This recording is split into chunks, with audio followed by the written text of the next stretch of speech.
नमस्ते दीक्षित जी। नमस्ते सर। तो आज हमारे स्टाफ अनंत श्री के स्टाफ जी दीक्षित जी हैं, जो कि कल इनको सीने में अचानक, जबकि मैं ड्यूटी पे था, आईसीयू में था शायद उस जी समय आप हमसे मिले भी थे, जी अच्छे एकदम जी बिल्कुल अच्छे थे। जी जी जी उसके बाद आपको क्या हुआ था एकाएक? मैं सुना कि आपको सीने में दर्द हुआ था, वो जी क्या था, जी कैसा था? अचानक मैं ड्यूटी पे था, यहीं रिसेप्शन पे बैठा था। अच्छा, यहीं पे नीचे? हाँ, यहीं नीचे ग्राउंड फ्लोर पे रिसेप्शन पे ही बैठा था। और अचानक जो है सीने में और ये इधर पीछे कंधों से हम्म एकदम अचानक इतना दर्द हुआ। हमने कहा थोड़ी देर में हो सकता है बंद हो जाए। हम्म। मैं खड़ा हुआ, थोड़ा जो है इधर उधर टहला, लेकिन वो बर्दाश्त से बाहर हो गया था। अच्छा अच्छा अच्छा। फिर वो जब बर्दाश्त से बाहर हुआ तो हमने कहा ऐसा नहीं, दिखाना चाहिए। हम्म। फिर जो है आकर के यहाँ से हमारे एक साथ में है गनमैन, वो फिर हमें पकड़ के जो है इमरजेंसी में उस ले गए। समय पसीना वगैरह आया हाँ, था क्या? पसीना आया था। पसीना भी आ रहा था और दर्द भी हो रहा था। और ऐसा कुछ पेट में कुछ भारीपन या फिर ऐसा गैस वगैरह की समस्या लग रही थी क्या उससे 2-3 घंटे पहले यार? हाँ, उसके पहले थोड़ा हल्का सा ऐसा लग रहा था कि गैस जैसी है। हाँ बाकी इसके बाद जो है फिर उस टाइम पे तो इतना ध्यान भी नहीं दिया कि कहाँ क्या हो रहा है, ये इतना दर्द होने लगा था ये। फिर ये। इमरजेंसी में जो है लेकर के गए वो, वहां पे फिर जो है गए हम। हम्म तो जो भी टेबलेट दी हो डॉक्टर साहब ने, हम्म। तो हमें 3 से या 4 टेबलेट दी। एक साथ दी थी? एक साथ में एक पूरा डोज दिया। हम्म बोले उसको खा लो, फिर चबा के जो है उसको हम्म हमने हम्म खाया। खाने के बाद जो है फिर रिलीफ मिला। हम्म।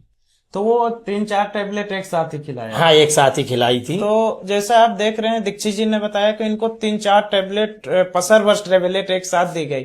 तो वो एक्चुअली जो हम देते हैं, अगर किसी को ऐसा लग रहा है कि एक्यूट एमआई है या फिर सीने में दर्द हो रहा है या फिर ऐसा लगता है एंजाइना का पेन है, तो हम लोडिंग डोज देते हैं सबसे पहले मरीज को। What is loading dose?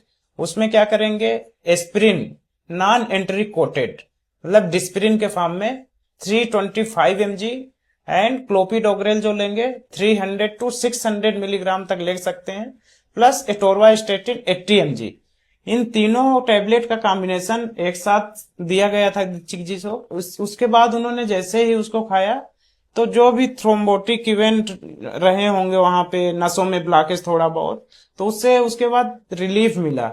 और इनके ईसीजी में भी काफी चेंजेस थे। पहली ईसीजी, अगर ईसीजी देखें तो V1 लीड में एसटी डिप्रेशन है।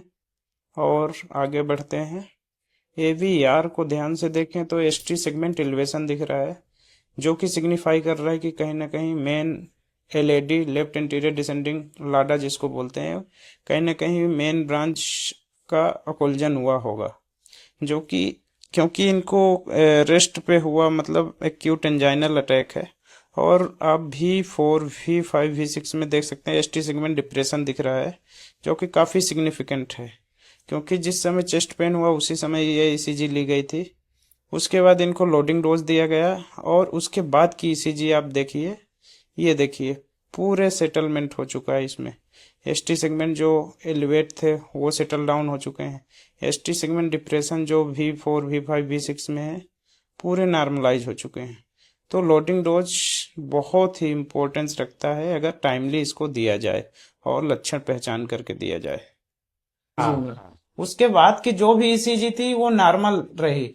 तो इस घटना के माध्यम से हम ये समझते हैं कि जो इनको इवेंट हुआ वो अनस्टेबल इंजाइना जैसे था, कि बिल्कुल ये खड़े थे, बैठे थे, आराम कर रहे थे, रेस्टिंग पे एकाएक सीने में दर्द जी हुआ। जी जी। और वो दर्द आधे एक घंटे बाद दवा खाने के बाद हाँ, रिलीफ हो गया। रिलीफ हो गया था। उसके बाद कोई दिक्कत उसके बाद नहीं। फिर कोई दिक्कत नहीं। हमने इको में भी इनका इको किया था, लेकिन इको वगैरह में कोई रीजनल वॉल मोशन एबनॉर्मेलिटी नहीं निकली और सब चीजें नॉर्मल थी। बाकी अब इनका एंजियोग्राफी का प्लान रहेगा जी आगे जी का, जी जी कि कहीं जी कोई थक्का फंसा जी हुआ हो जी तो जी पता जी चल जाए। तो ठीक है दीक्षित जी, जी आगे आगे अपन को जो टैबलेट है वो चलानी है, जी और एक एंजियोप्लास्टी का, एंजियोग्राफी का जी प्लान जी करेंगे। जी करवा लेंगे सर। ओके, नमस्ते। जी, नमस्ते सर।